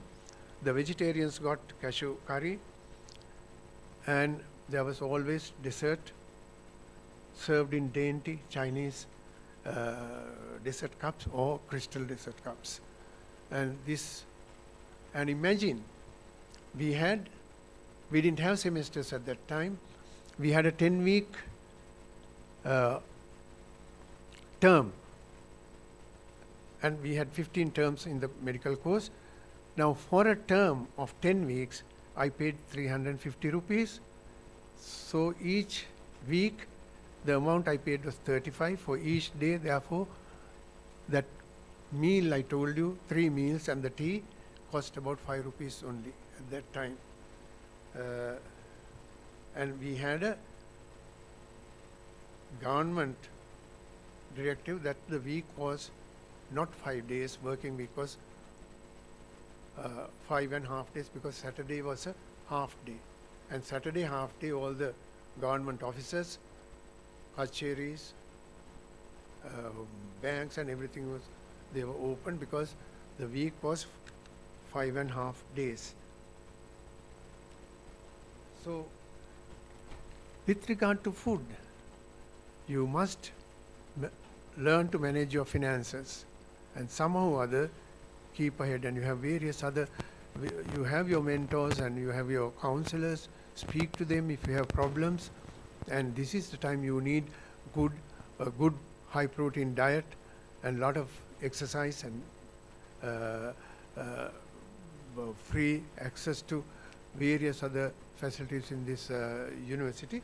Always never keep quiet. If you have any problems, you must speak to your counselors and others, and even your friends, because in recent times we have had student problems in this university, whereas some of the closest, even the next room people, had not noticed about the problems of other people, because you don't talk. You have to speak to someone so that you can find help. Then there's another first time. This is the most important time. This first time is that you are supposed to study yourself. All this time you had been sort of going around all the tuition places, the cutthroat, ruthless tuition culture in this country. Now here you have to study alone, but now at the same time you must be wondering what the Vice Chancellor, the Dean, and even myself, we are talking about the various other facilities in this university, and we urge you to sort of take part in this. And you must be wondering, how can you go through the studies like this in a fairly complicated medical school curriculum, at the same time make use of all these facilities in this. I have a theory because I used it, and over the last 50 or 60 odd years I have told people how to do these studies. Now you are confronted, it's a bit challenging. Now you have to study yourself, and this is what you should do. Whatever you have organized for that day, maybe going to the cinema, go for a play, for a game of tennis or whatever, you must read up the day's work. Maybe you have to wait till midnight, that doesn't matter. You finish the day's work and mark down things you don't understand, or things you are a bit confused, if you don't understand very much, mark them down, and those are the learning issues. You have to look up to those things, and you later clarify those matters. Or another method is to have group studies. Now group studies, everyone has to work. There cannot be any passengers in that, so that whenever you study as a group, when a problem arises, you give it over to one of the group members to study and come. That's a learning issue. Give the learning issue to someone so that everyone takes the responsibility. So the next time you meet, he brings the clarification and you study like that. My time, there were no study areas in the faculty. All the studies are done in the halls of residence. And we never had a thing called, never heard of a thing called study leave. We finished the term on Friday, and the Monday we started the examinations. And that's how we finished the 5-year course in exactly 5 years. So keep this message in mind. Do all the things in the evening if you have what we have sort of emphasized so far. But read up whatever today's work, and if you have time, read up a little bit more for the next date's chapter, or if you are reading a textbook. So that is a thing which I followed. So then nowadays what happens is people come, listen to the lectures, then go back and doesn't do anything very productive. But when the exam timetable is up, you become severely excited, run about this way and that way, and like mad people try to sort of cram up things. That is not the way to learn medicine. Medicine is not rocket science. You see, it is very simple. What it is simple means you are here to study the structure and function of the body.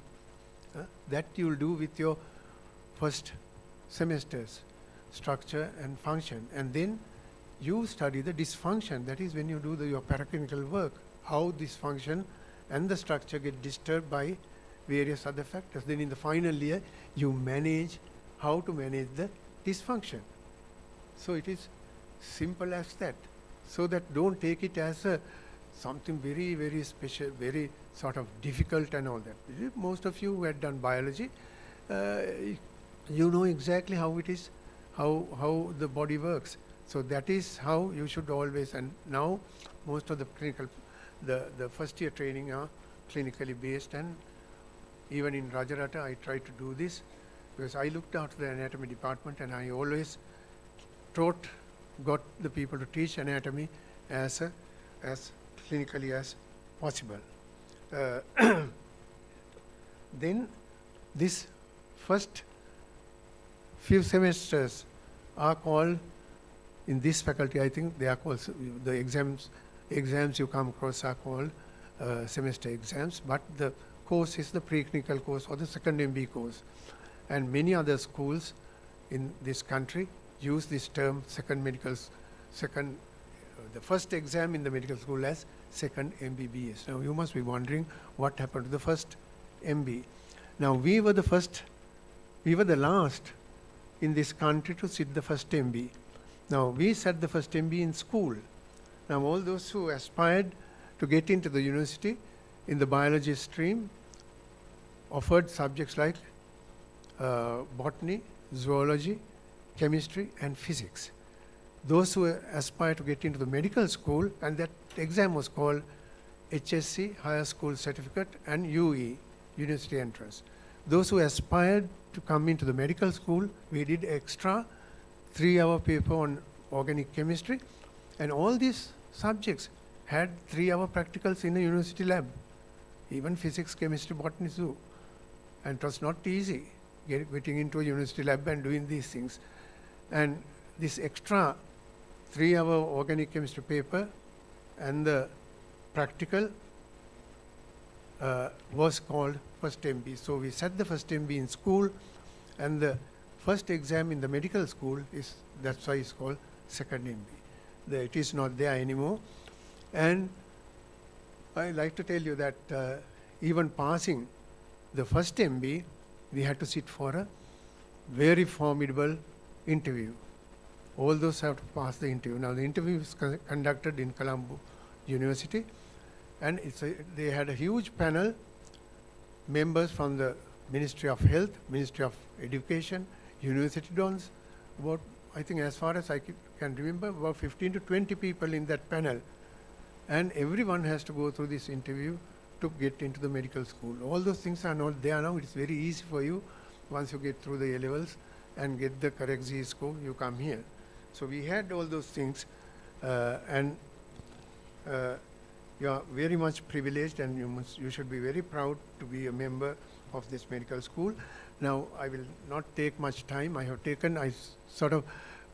So excited, I take a little bit of time, and then I have a small success story to tell you, which I will tell you in a single language. I can speak Tamil also, but I will not. I will speak only in Sinhala. Now this one, දැනට අවුරුදු 25කට විතර ඉස්සෙල්ලා cell phones, mobile phones නැති කාලේ, I was, after a ceremony just like this, I was allotted 4 students, and I was the mentor.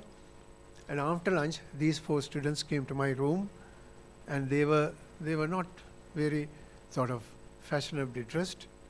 They were from the provinces, and they looked very upset, scared and all that. So I spoke to them. There were no cell phones, I told you. So anyway, gave them my address and all those things. And I said, from now on, you will speak to me in English. So one person said he cannot speak English because he has no vocabulary. He had never seen a English newspaper in this country, not even as a wrapping paper. Others have, of course, seen a English newspaper. So anyway, I said, speak with less grammar or grammar-free English, but we'll start talking to each other in English. And if they have any problem during the week, to leave it in the in a form of a note written in English in my pigeonhole, so that I continue to get these small notes from this one person. It's all grammar-free English. I go home, come Monday, something like that. Weekend, I used to get this, and this person had a lot of problems with salli adui, ඇඳුම් වලට සල්ලි නැහැ, පොත් වලට සල්ලි නැහැ. We got people to help us to help this person. අනික් තුන් දෙනා ආවෙත් නැහැ ඊට පස්සේ. but මේ එක්කෙනා දිගටම ආවා. Then came the second MBA exam. This person failed in one subject. ඒක ඉවර වෙච්ච හැටි මගේ ළඟට හම්බෙන්නේ නැතිකව මම හොඳටම determined, motivated. මම බය නැහැ. මම දන්නවා කොහොම මං කරපු වැඩි. I'm going to sit the repeat and go through. Then now gradually this person's notes became a bit more grammatical, and I still continued to sort of support her that way. And then third MB, this person got 2 distinctions in 2 subjects. Then the final MBBS, she scored second class, and internship kala Lankave Bohoma prestigious center heka under 2 very distinguished medical professors. And very soon this person got into postgraduate studies, went abroad, got qualified, came back. This was a person who didn't have an inch of land in this country. Parents at හම්බෙලා තිබුණේ පොඩි ආණ්ඩුවෙන් ඉඩම් කෑල්ලක් ඒකේ තමයි හිටියේ.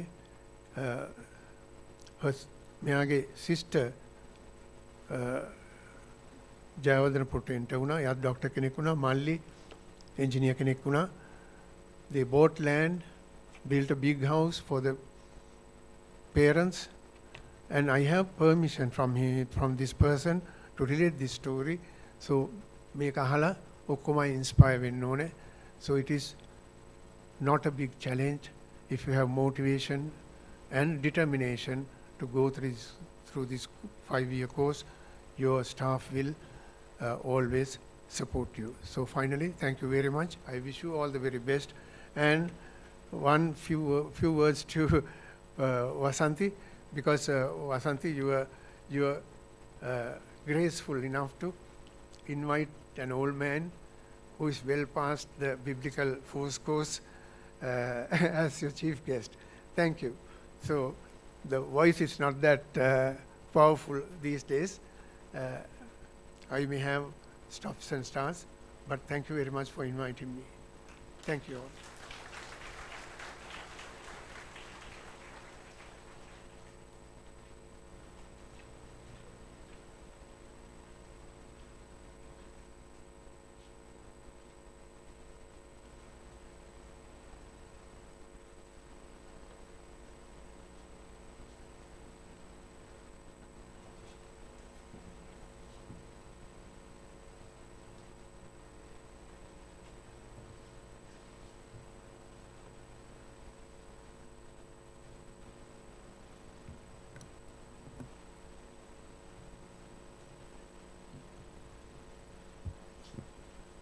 Thank you very much, dear sir.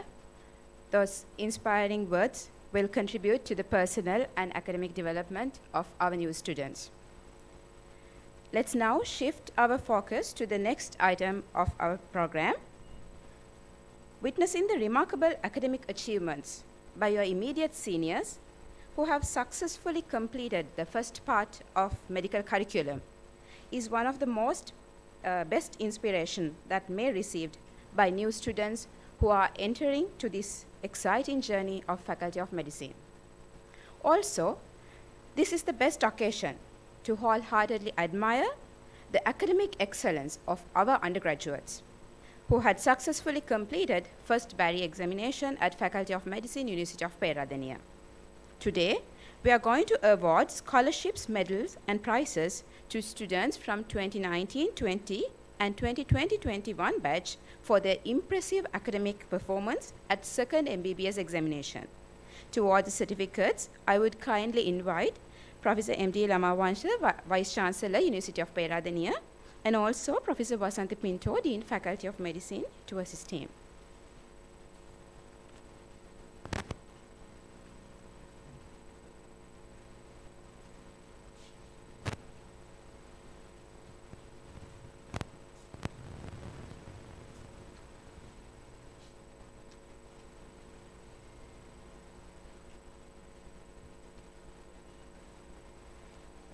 University of Peradeniya, second examination for medical degrees, December 2022, 2019-20 batch, scholarships, medals, and prizes.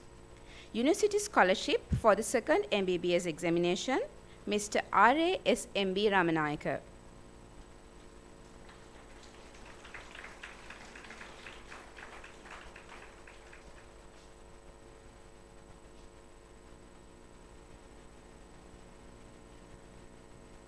CES Veeratunga Gold Medal for second MBBS examination, Mr. R.A.S.M.B. Ramanayaka.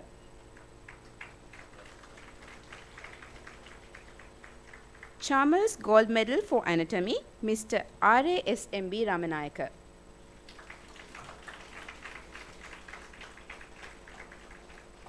Emily Vikramanayaka Scholarship for Biochemistry, Mr. J.M.B. Disanayaka.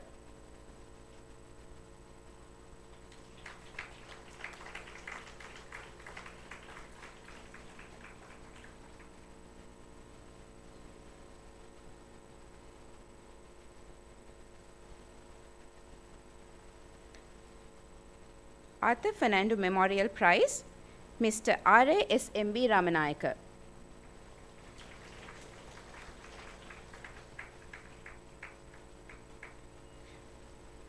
Prize for the best competency in physiology endowed by Kingsley Vikramatsurya in memory of Mildred Mendes, Mr. R.A.S.M.B. Ramanayaka.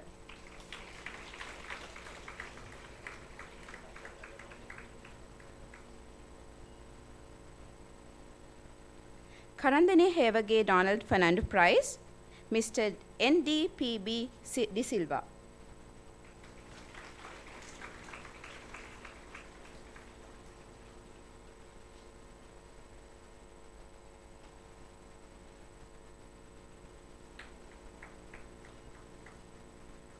Nimal Udupihilla Memorial Gold Medal for Physiology, Mr. R.A.S.M.B. Ramanayaka.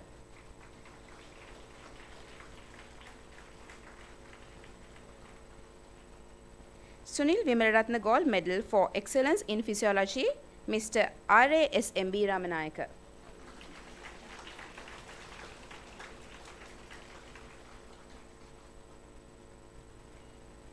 (1967) Batch Gold Medal for the Excellence at the second MBBS examination, Mr. R.A.S.M.B. Ramanayaka.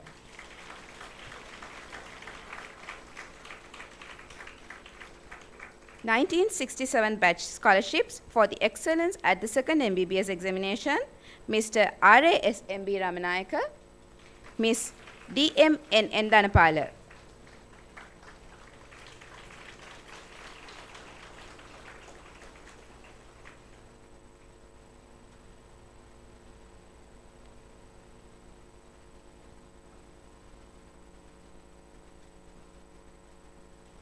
Sujata Guruke Foundation Scholarships, Miss D.M.N.N. Danapala,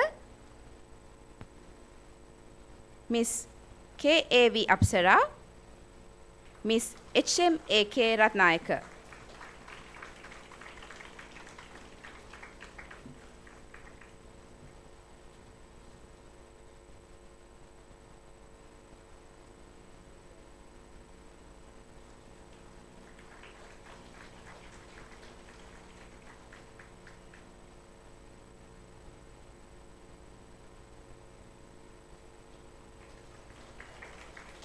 University of Peradeniya, second examination for medical degrees, July 2023, 2020-21 batch, scholarships, medals and prizes.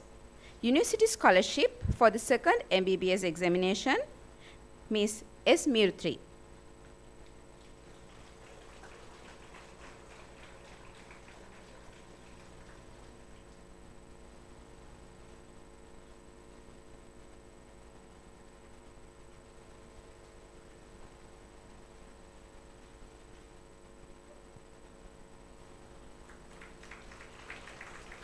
CES Veeratunga Gold Medal for the second MBBS examination, Ms. S. Mirthy.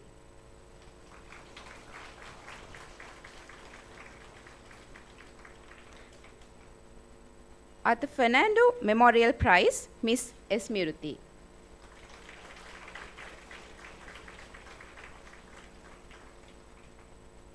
Chalmers Gold Medal for Anatomy, Ms. S. Mirthy.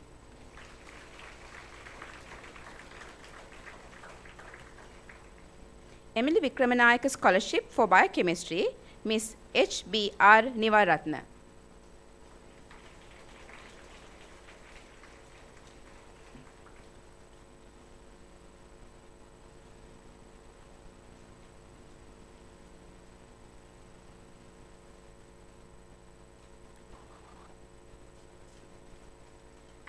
Prize for the best competency in physiology endowed by Kingsley Vikramasuriya in memory of Mildred Mendes, Ms. S. Miruthi.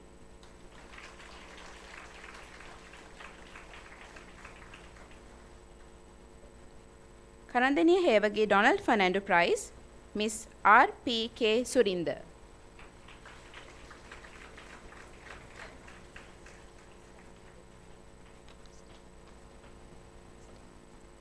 Karandani Hevage Donald Fernando Prize, Mr. R. P. K. Surinder.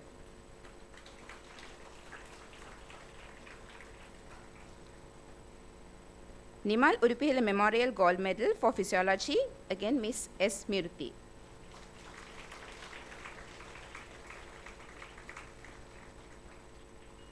Sunil Vimalaratna Gold Medal for Excellence in Physiology, Ms. S. Miruthi.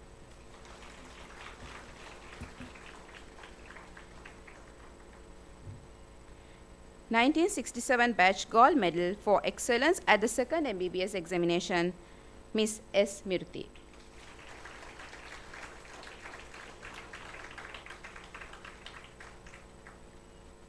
(1967) batch scholarships for excellence at the second MBBS examination, Ms. S. Miruthi, Ms. H.B.R. Nivartana.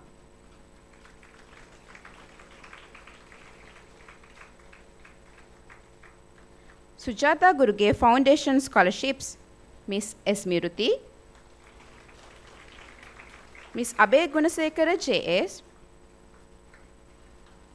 Ms. H.B.R. Nivartana.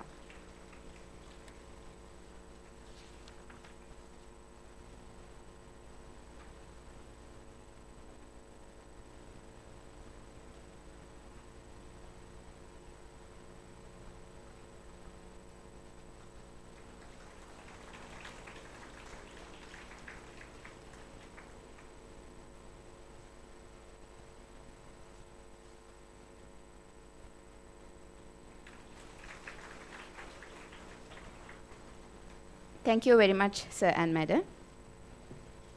And congratulations to all the students who received scholarships, medals, and prizes today.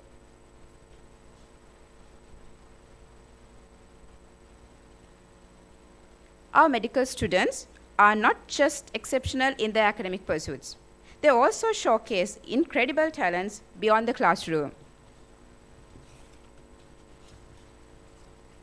Let us now witness the artistic flair and creativity that our talented medical students bring on the stage.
தந்தன தானா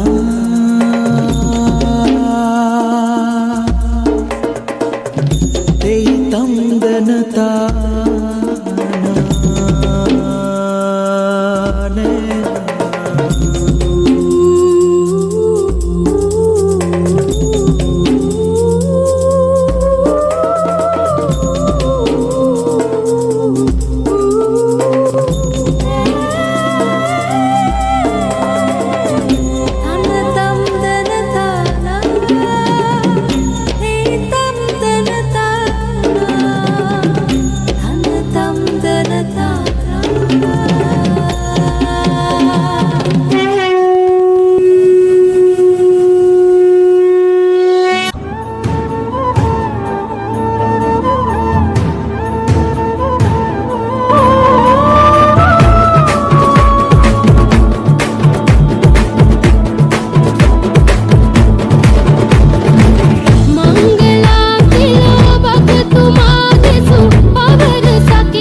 ಚಂದ್ರಚೂಡ ಶಿವಶಂಕರ ಪಾರ್ವತಿ ರಮಣಯ ನಿನಗೆ ನಮೋ ನಮೋ ಸುಂದರತರ ಪಿರಾಗಧರ ಸುಂದರತರ ಪಿರಾಗ ಧರಗರ ಗಂಗಾಧರ ಗಜ ಚರ್ಮ ಬರಧರ ಗಂಗಾಧರ ಗಜ ಚರ್ಮ ಬರಧರ ನಿಸ ಸಾಸ ನಿಸ ನಿ ನಿ ಸ ಸಾಸ ನಿಸ ನಿ ಪ ಮ ಪ ಗ ಮ ರೆ ಸ ನಿ ಸ ಸ ರಿ ರಿ ಗ ಗ ರಿ ರಿ ಸ ಗ ರಿ ಸ ಸ ಸ ರಿ ಗ ಸ ಗ ಗ ನಿ ಪ ಮ ಪ ಗ ಮ ರೆ ಸ ರಿ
Thank you very much.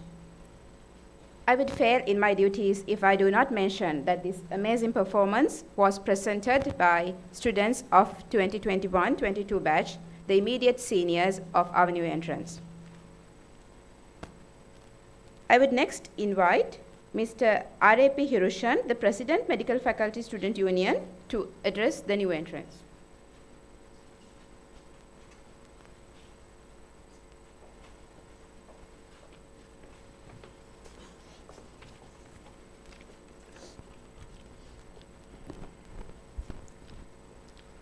Good morning, everyone. Respected Professor M.D. Lamavansa, Vice Chancellor, University of Peradeniya, Special Chief Guest, Professor Sarath Edirisinghe, Professor Vasanthi Pinto, Dean Madam, Faculty of Medicine, University of Peradeniya, and all the academic and non-academic staff members, especially 2020 batch members and their parents. It is with pleasure and gratitude that I stand before you today to extend a warm welcome to our newest member of the faculty family. I was in the same place 3 years ago. Then I also felt like I was alone. But today, I have many brothers and sisters. From today, you all are also part of that family. As we embark on this journey together, let us embrace each other with open arms and hearts, guiding one another as sisters and brothers. You all have been selected to one of the most beautiful universities in South Asia. This is not a place limited only to beauty, but also one of the top universities in terms of education. In the latest ranking, Peradeniya University has been recognized as the #1 university in Sri Lanka. So you all are very lucky to be selected here. While academic excellence is at the spotlight of our mission, our faculty is not only a place of learning, but also of extracurricular activities. There is something for everyone to explore and excel beyond the classroom. I make this an opportunity to express my gratitude for the staff of our faculty. Their dedication and support are the pillars of our community, whether it is addressing personal matters and welfare issues. They go above and beyond to ensure that each member feels valued and cared. So with their support, it will be easy for you all to work. Before winding up, as Medical Faculty Student Union, we don't accept ragging. We against any type of ragging. Once again, I would like to welcome you all to this faculty. Hope you all pass out one day as competent doctor ready to service the community. Have a pleasant stay. Thank you.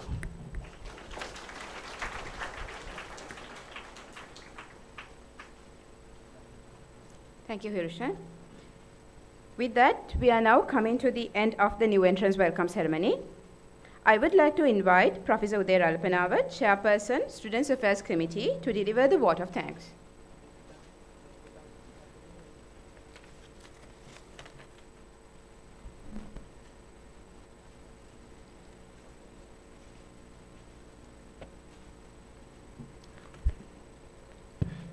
Very good morning to everyone. The Vice Chancellor, Professor M.D. Lamavansa, the Deputy Vice Chancellor, Professor W.M.T. Madhujit, Dean of the Faculty of Medicine, Madam Professor Vasanthi Pinto, Professor J.S. Edirisinghe, my dear teacher and today Chief Guest, the Deans of all the faculties, special invitees, members of the staff, and students and parents of the batch 22-23. At the end of this official inauguration ceremony, it is my present duty to thank all of you whose presence here made this event a success. Vice Chancellor Sir, we are very grateful to you, and you made an effort to come for this ceremony despite other commitments you had today. Your presence here added the color to the event. The Deputy Vice Chancellor, thank you very much for your presence here. Professor Edirisinghe, the inaugural lecturer today, dear sir, Thank you very much for that inspiring lecture. I am sure it made a positive impact on the students who are starting their journey of learning today at Peradeniya. Thank you very much, sir. I wish to thank all the distinguished guests who have accepted our invitation and came today. The deans of all faculties, registrar, bursar, rector of the university, chief marshal, directors of hospitals, extended staff members, CMO, head ELTU, and other special invitees. There are many others to whom I should offer my heartfelt thanks for their assistance in organizing this ceremony. Foremost among them are the senior assistant registrar, assistant bursar, and the dean office staff. The other non-academic staff members who help in registering our new entrants. Members of the Student Affairs Committee who helped me in numerous ways. Thank you very much for all of you. My heartfelt thanks should go to the all senior students who added color to the event. Thank you very much, dear students. The security officers, maintenance staff, health center staff, and the cleaning service also need a special thank. The technical resource center staff of the faculty who undertook an organizing of the audio-visual aspect of the program. I am really grateful to you. Finally, I wish to thank all my colleagues in the academic staff who took time off from their busy schedules to be here today to welcome our new entrance students. Have a good day. Thank you very much.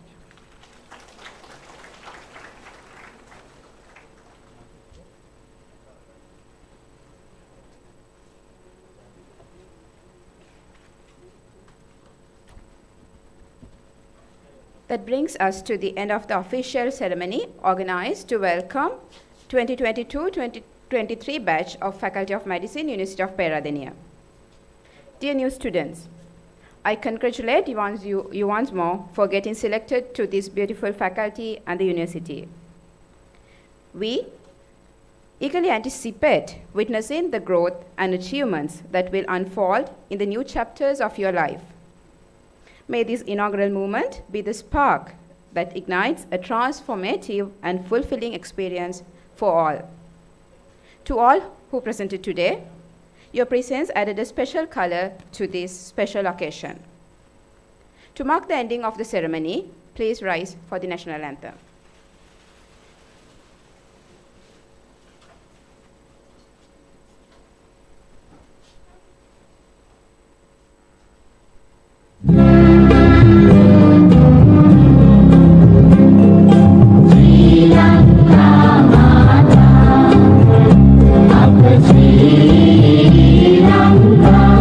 Namo, namo, namo, namo,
until the procession leaves the hall.